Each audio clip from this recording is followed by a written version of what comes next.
Andrew Neil has brutally shut down a Remainer during a Brexit clash on social media. The veteran political broadcaster challenged a user on Twitter to produce evidence after they claimed he thought Brexit was a good thing. The online spat was triggered after the former BBC-led presenter and GB News chairman appeared on LBC Radio this morning. Speaking to host Nick Ferrari, Mr. Neil, 72, took aim at the Prime Minister's speech at the Tory party conference and the lack of policy details. LBC political editor Theo Usherwood then tweeted quotes from the interview, and some users subsequently turned on Mr. Neil. One user with the handle Colin McPhee hit out at Mr. Neil for working from his home in the south of France during some of the coronavirus pandemic. Another user with the handle Master Ed Banoon then tweeted, "Don't worry about Colin, worry about a person, broadcaster, who lives in Europe and who openly stated leaving the EU was a good thing." At 9:13 am,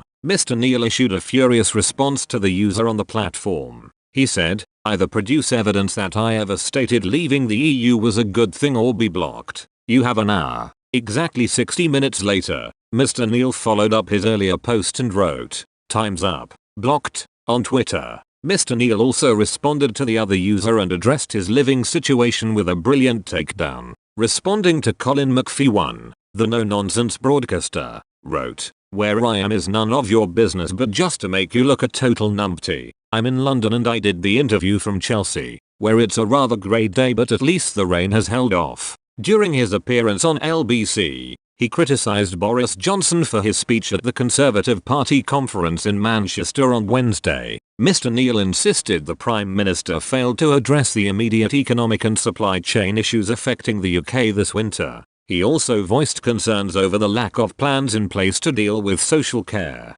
Mr. Neil told LBC, "This winter we're going into a serious cost of living crisis which will hit the poorest most of all. We don't know when the shortages on the supermarket shelves or the petrol forecourts will end. We don't know what the policy is on social care. We don't know what the policy is on the NHS, other than to bung it more money, and we don't know what levelling up means. You can have more alliteration, as Mr. Johnson had, than a West Coast poet from the 60s on LSD. That's all